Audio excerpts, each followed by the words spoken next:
What happens when a young, talented team stops thinking about just making the playoffs and starts dreaming about building a dynasty? When do you take the calculated risk on a star player instead of settling for the safe veteran addition? Welcome back, folks. It's Tuesday, January 20th, 2026, and we got an absolutely explosive development in the Montreal Canadiens trade deadline strategy. According to a report from Michael DeRosa, Kent Hughes might be about to make a shocking pivot. Forget the veteran rentals like Boone Jenner. Forget the depth additions like Anthony Mantha and Eric Howla. What if Hughes goes all in on Jordan Kyrou? The St. Louis Blues talented but underperforming winger is emerging as a potential target. And if Montreal can pull this off, they wouldn't just be adding a piece for a playoff run. They'd be building the foundation for a dynasty. Let me explain why this is so tantalizing and why it's also incredibly risky. Jordan Kyrou is a player with elite pedigree. Over 3 of his last 4 seasons, he's hit the 70-point mark. He's scored 31 goals in each of the last 3 seasons. That's legitimate top 6 star-level production. That's the kind of player you build around. But here's the thing. This season, he's got just 8 goals and 20 points. He's struggling. The market is low. And according to the report, St. Louis is selling everything because the organization is in chaos. This is a classic buy low opportunity. If Kent Hughes believes that Kyrou's problems are primarily environmental, that playing for a dysfunctional Blues organization has dragged down his production, then bringing him to Montreal could unlock a monster.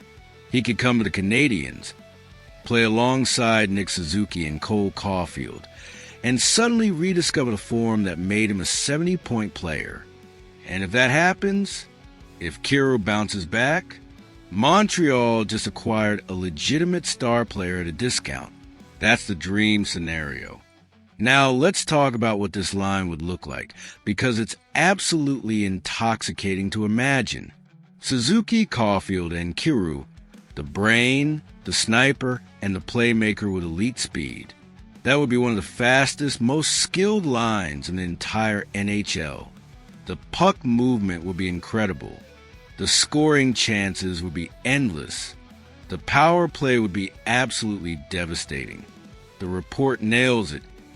He would give Canadiens another impactful player to work with on their power play. You're talking about a line that could genuinely compete with any line in the league in terms of pure offensive firepower. But here's where the reality check comes in, and it's significant. This line would be absolutely electric offensively, but it might struggle defensively. In the playoffs, when teams get physical, when the games get tight and grinding, a line of pure skill players can get exposed.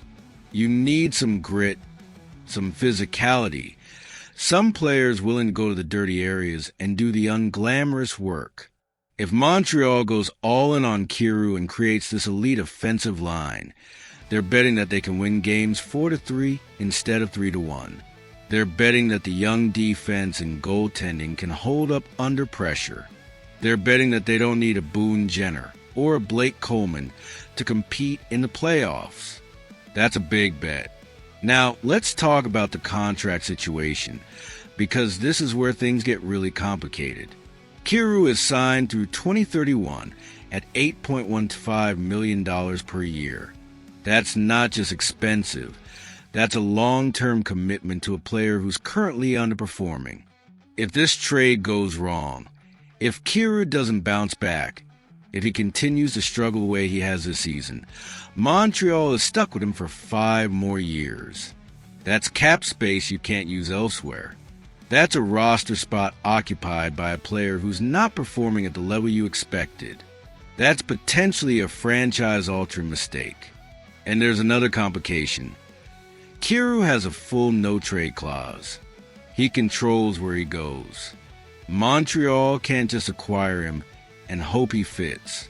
They have to convince him that Montreal is the right place, that playing alongside Suzuki and Caulfield is the opportunity he's been waiting for, that the Canadiens are going to be Stanley Cup contenders.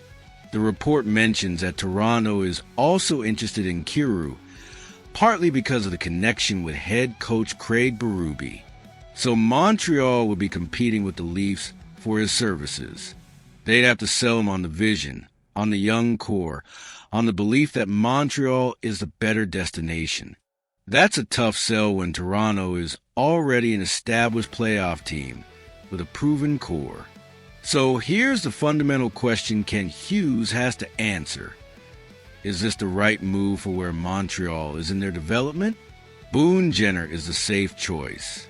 He's a veteran leader who brings physicality and playoff experience. He helps Montreal compete now without creating long-term cap problems. If Montreal wants to just make a playoff run and maybe win a round or two, Jenner's the right call, but Kyrou is the home run swing. He's a legitimate star player who could transform Montreal's offense for the next 5 years. If he bounces back, if he rediscovers his 70-point form, if he plays alongside Suzuki and Caulfield, and creates one of the most dynamic offensive lines in hockey, Montreal suddenly has a foundation for a dynasty. The risk is massive. The contract is long. The no-trade clause means he has to want to come. The production has been terrible this season, but the upside is also massive. You're potentially acquiring a star player at a discount and building something special. This is the kind of decision that defines a general manager's tenure.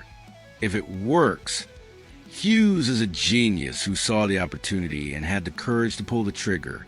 If it doesn't work, he's the guy who overpaid for a declining player and mortgaged the future. Here's my take. I think this is a fascinating option, but I'm not sure it's the right one for Montreal right now. The team is young and still developing. The defense is still being built. The goaltending is still uncertain. Adding a long-term, expensive contract to a player who's currently underperforming feels like it's asking too much of this organization at this stage. Jenner makes more sense. He brings what Montreal needs right now: leadership, physicality, playoff experience, without the long-term risk. He's a rental. If it works, great. If it doesn't, he walks in free agency and you move on. But I also understand the appeal of Kyrou. The potential is there. The talent is undeniable. And if Hughes believes he can unlock it, if he believes Montreal is the right environment for Kyrou to rediscover his game, then maybe it's worth the risk. What do you think, folks? Should Kent Hughes go after Jordan Kyrou and swing for the fences with a star player acquisition? Or should he stick with the safer option of Boone Jenner and focus on adding veteran leadership and physicality? Is the Suzuki-Caulfield-Kyrou line worth the risk of a long-term, expensive contract to an underperforming player? Drop your thoughts in the comments below. And don't forget to smash that like button, because this decision could define the next 5 years of Montreal Canadiens hockey. And we're going to be covering every development as Kent Hughes navigates the most important trade deadline of his tenure.